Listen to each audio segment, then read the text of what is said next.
continue to work. This is the small village of Dar al-Khanun that I mentioned in the beginning. It is located in Wadi Ara in the north of Israel, not in the south, northern to the West Bank.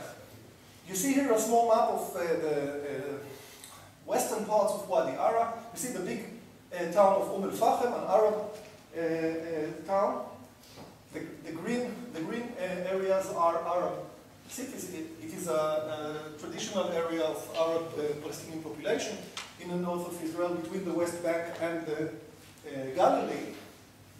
Now, you see here the blue areas are Jewish localities, new Jewish localities. The small, I don't know if I can, this small area is the village of Dar al-Khanun. It is located between bigger Arab villages, Araha and Kafar Kara. And here you see the two townships of Katzir and Harish, two new Jewish cities. That's why they are in blue. Now, you see, actually the land on which Dar al-Khanun is located, it is a village that existed long before 48, and the houses there are stone houses that existed before 48. It exists in an area that, according to the star plan, should be Judaized. That's a very good reason for the planners not to recognize such a village, because if they recognize such a village, they cannot connect the area of Katzir with the area of Harish and separate the green area on the north from the green area on the south, Baka el-Arbiyah, which is southern to the Wadi Ara, and should be separated, according to the star plan, from the Arab localities of Wadi Ara. So the idea of not recognizing this very small village is actually, it's officially only in the plans to prevent those big localities from becoming a city and from becoming a part of the West Bank somehow, perhaps in the future. This was the constant threat that the planners saw. Just for summarizing the points of discrimination that we see here, for Jewish citizens, there were around 1,000 new localities that were exclusively created for Jews from 48. Only 7 new townships in the south for Arabs in very poor situation. For Jewish citizens, there are new small farmhouses for singles and communal localities only for Jews. And for Arab citizens, there are even big old villages that are not recognized, like the village of Araqib, for instance, or the village of Dar al-Khanun that I just mentioned. Even the language is discriminatory. For Jewish citizens, there are processes with labels like Judaization of the Galilee and Negev, territorial continuity of Jewish settlements. And Arab citizens are often regarded by the planners as demographic threat.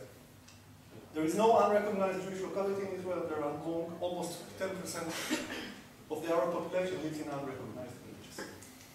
Now, I'll just say a few words about Wadi Annam, the village where we have some guests from Wadi Annam here, and you saw some of the beautiful photos that Ilan Moho and the children of the village did in the workshop that Ilan Moho conducted there, and is conducting there.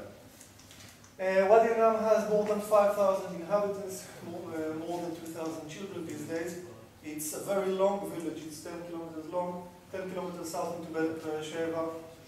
It was displaced from its original land, western to Road 40, the same road as well, and there are home demolitions constantly, the 12 in 2007. Proximity to Ramat Chovav toxic area creates a health problem for children. Death of newborn children with innate deficiencies is very common in this village, according to Physicians for Human Rights report from 2003, I think. Breathing problems, skin disease, and cancer. In 2007, there was an explosion in Ramat Chovav in the chemical industry of chemical fabrics of Ramat Chovav. Police started to act, but the citizens of living in Wadi Annam were not warned about the incident because they do not live them. So the police shouldn't treat them, for instance. Chemical gas was inhaled, no protective measures were taken, and even after the accident, no medical tests were done to to inquire the influences of this. This happened despite a report by, 2004, a warning by Physicians for Human Rights. In a clear report, they said that this is a danger that is imminent in this area in such an accident. Even since then, nothing dramatic has been changed in the area. Wadi al-Nam is still in the same danger that it was before.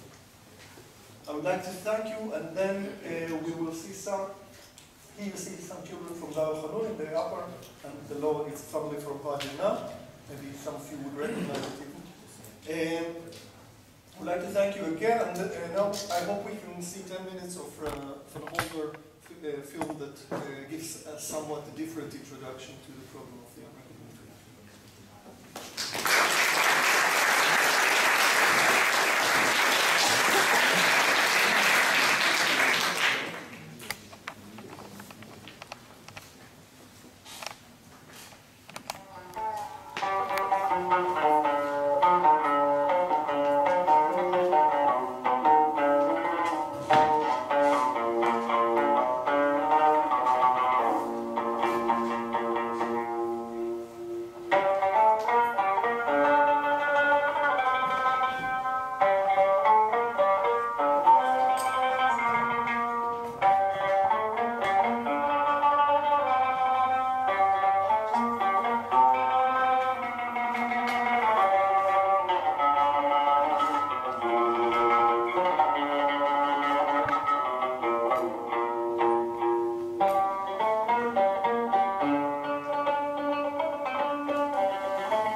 احنا שאנחנו עומדים, עוד 20 מטר יש גדר.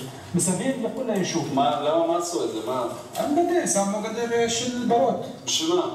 בשביל סכנות, ברות, שמו ברות. שאתם לא תוכלו לעבור? בטח, שאנחנו, שלא יהיה לנו פה מקום לעזים, לברות, שטח מראה לא יהיה לנו בכלל.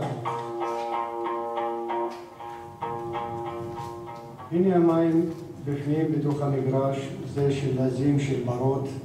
ותתאר לך שכאן לברות ולעזים יש מים, ולכפר הזה אין מים. אתה רואה שהם מחלים, הולכים להביא מים וחוזרים, ולוקחים יום שלם עד שחוזרים.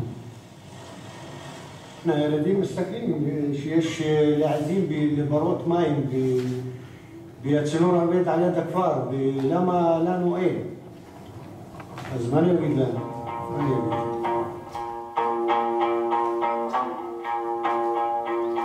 עוד פעם מעשה חבלה. באו, ממש בחושך, כמו מה אני אספר לך. כאילו שזה דבר חוקי, אבל התביישו מזה. אני מתביישים בכלל. נחבורים, משטרה, וכוח כזה ש... קשה להגדיר אותו. צחקו פה. ומול נשים שבוכות, מול אנשים, גברים, צעירים שאיבדו איבדו ממש את ההיגיון. איבדו כל איזון שהיה להם, לא ידעו מה לחשוב. כאלו שידעו אבנים, כאלו שקיללו את הממשלה, אפילו אני אגיד לך מה, קיללו את היום שבאו יהודים לכאן. זה הוציא הרבה דברים שבן אדם מחפש כללה גדולה ולא מוצא. זה קרה. זה יכול להיות שזה יקרה עוד פעם.